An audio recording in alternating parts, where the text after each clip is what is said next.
Hey guys, Suspicious Dish here with another Wii Physics Puzzle Platformer.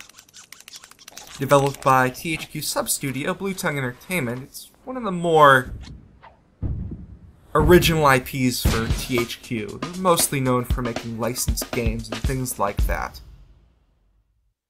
We have a few cutscenes to sit through, so I'll shut up for those. Have fun.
Let's play the Blob.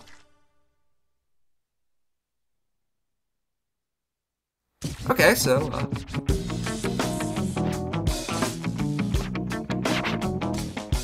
I've already set things up, so start our first level, the tutorial level, Last Resort.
Alright, this game tells its story in both the cutscenes and this weird storyboard mode.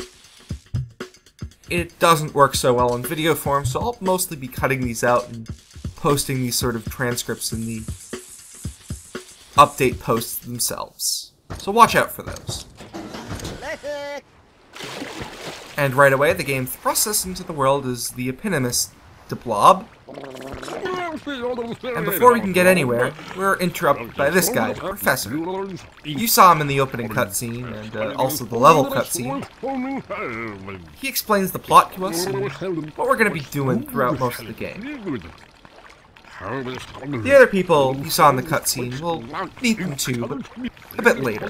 Don't worry, they'll show up.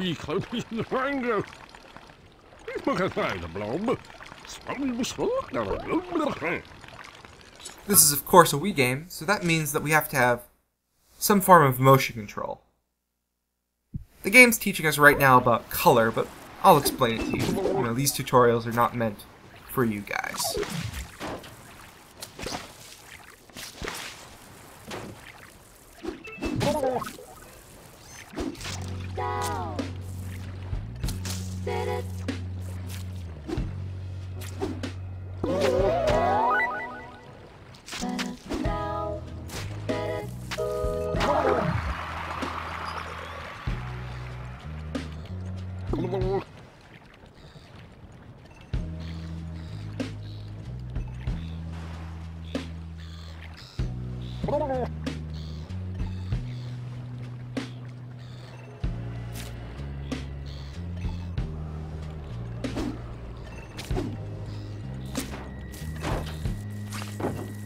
we're going to be painting like this for most of the game, so get used to this.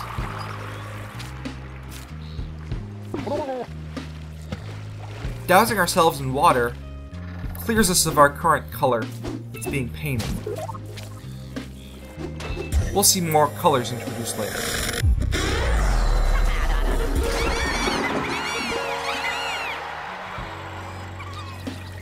Alright, so what we're going to be doing for most of this game is trying to transform the world. You see, the MacGuffinish Inc. Corporation, our main antagonist, removed color from the world and enslaved the people. Our goal is to turn the world back to the way it was. Blob, the professor, and another cast of characters are part of the color revolution, the main resistance against the Inc. Corporation and trying to make it happen. We don't have a giant paint machine or something like that, I don't know, like paint blowers or something. So we have to paint the world manually, the old-fashioned way. Anyway, here's Zip, another member of the Color Revolution. He is the athletic guy.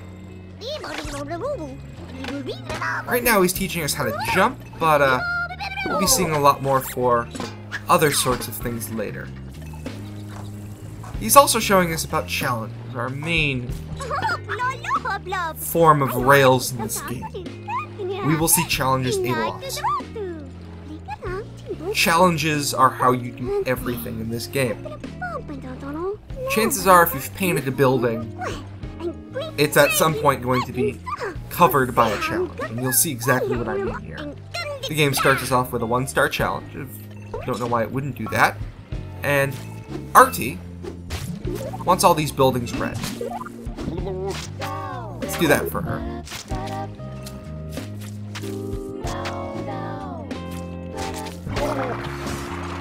We completed the challenge in the first try, so we got some time. Bonus for that. We do have a meter in the top left of the screen, and if we run out, we die.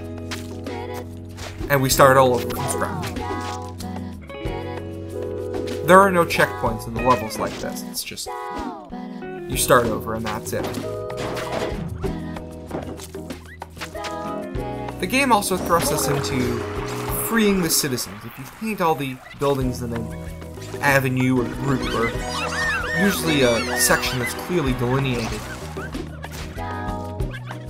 the people of the city will pop out. You paint their homes and they're freed from whatever jail cell the Inc. Corporation has put them in. Unfortunately, they're still in those labor suits. So not only do we have to paint their homes, but we have to paint their hearts and free them of those terrible, terrible, terrible mind jails.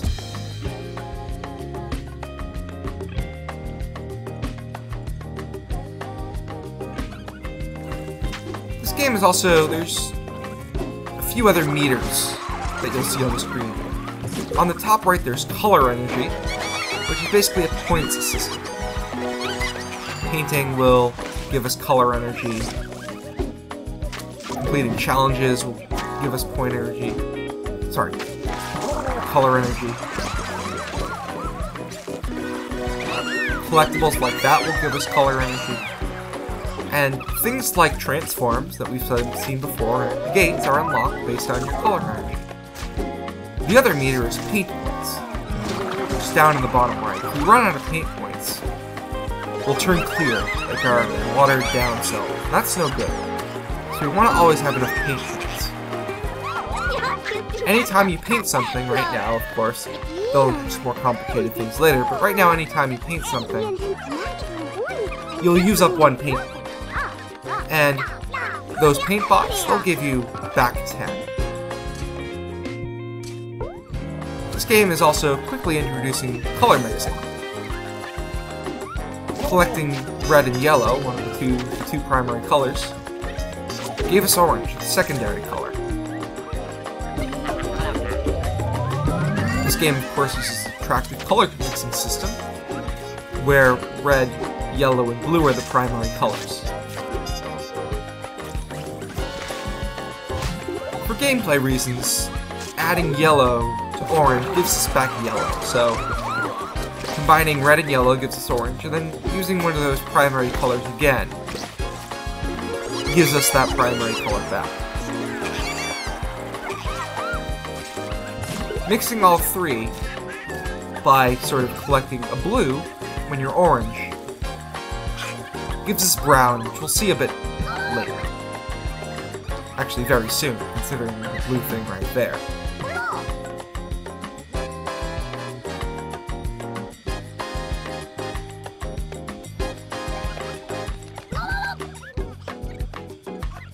Why the game confuses energy, which is more like points, and points, which is more like energy, I won't know.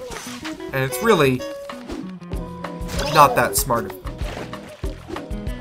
Those pickups are just points, which means that we can unlock things like gates or color energy, but to be honest, if you just paint a lot and have fun, you won't ever need them.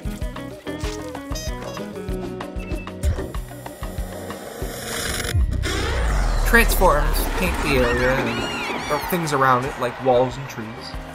You can see that we've never touched this wall, but yet it's already painted.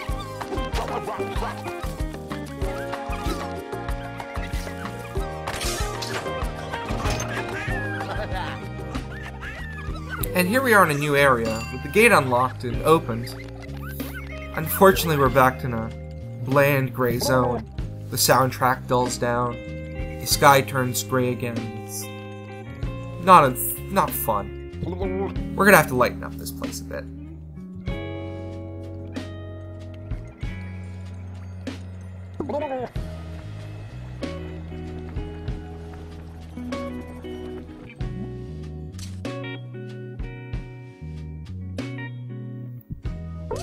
You may have seen me use this before, but I've never talked about it, and the game didn't formally introduce it.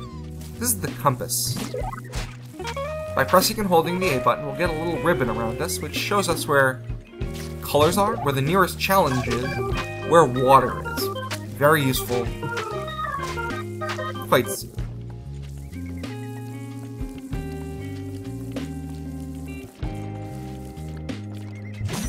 One of the more interesting systems this game has in its music is a dynamic music system, where when we paint things, the sound effect will sync in with the current key in music and beat. It's all very lovely and nice. They did a good job with this.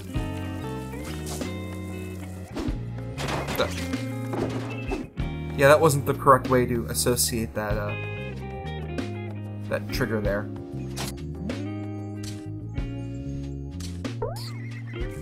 By collecting all three primary colors, we become brown.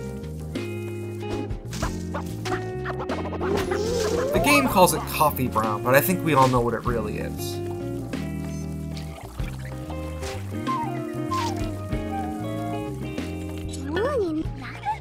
I talked a bit more about the music before, or the weird dynamic system that this game has.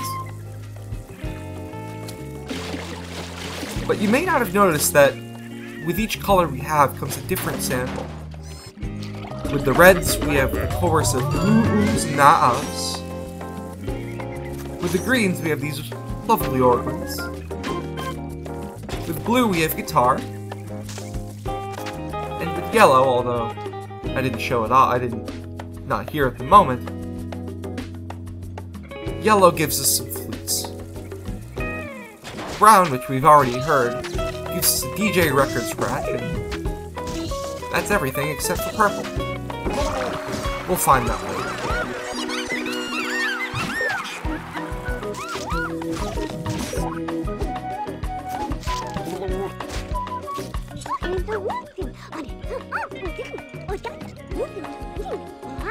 Artie here wants this line of hotels yellow through another painting challenge.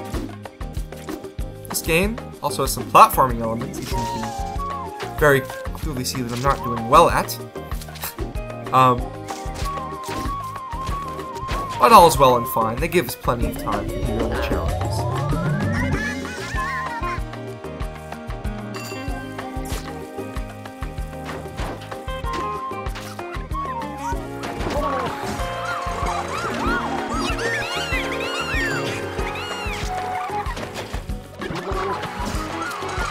Well, we have a bit of downtime here. I just want to talk about the music in this game. This game's soundtrack was composed by a man named John Duscott, the in-house composer, sound lead at Blue Tongue Entertainment.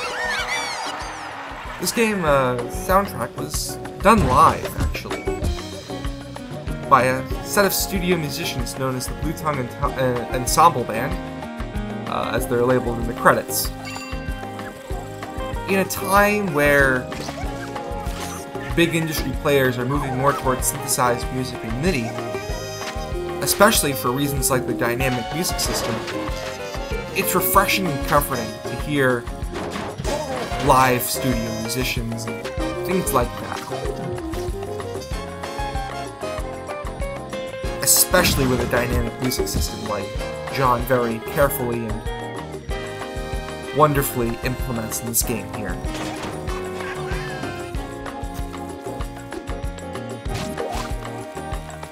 We've already unlocked the end of the level, so as you can see here, points are in no short supply. We're going to be unlocking cutscenes like that with the end of the level and things like that pretty much in the first episode of every single level. And here we go with another painting challenge. Artie wants this set of hotels green. We've painted actually every building that she wants except this one over here. So you can very easily cheat challenges like this. Do a lot of them pre-prepared. The game actually has a set of dialogue for every challenge if you already completed what Artie wanted you to do. So it's cheating in a way, but it's very easy to do by accident, just by having fun and playing around. The green hands so far, little lamp things, have been indicative of painting challenges.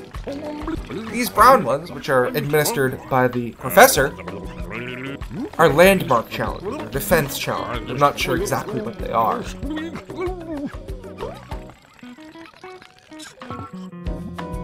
Like we've been getting paints so far with Z-targeting,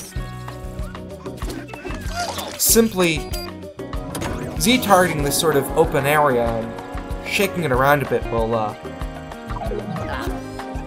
destroy this landmark, giving it back to the ink people. Sorry, not the ink people, us, the Color Revolution. Come on.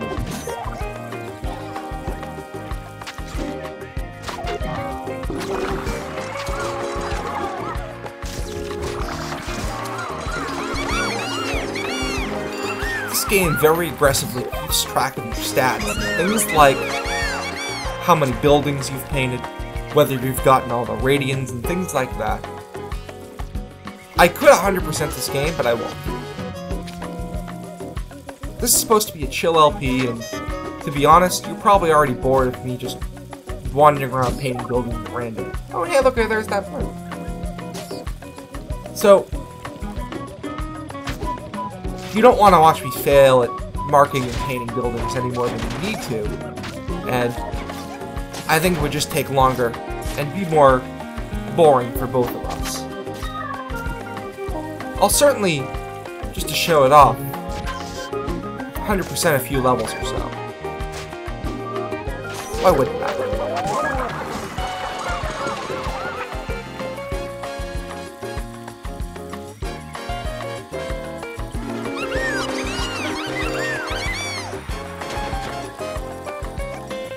And with this, unfortunately, we grow close to the end of the first episode. I'll be back with another episode soon, and we'll find out what's beyond this gate. I'll do it with a few more people as well. Sort of wanted to chill out for the first episode, but I think you catch my drift by now. Have fun.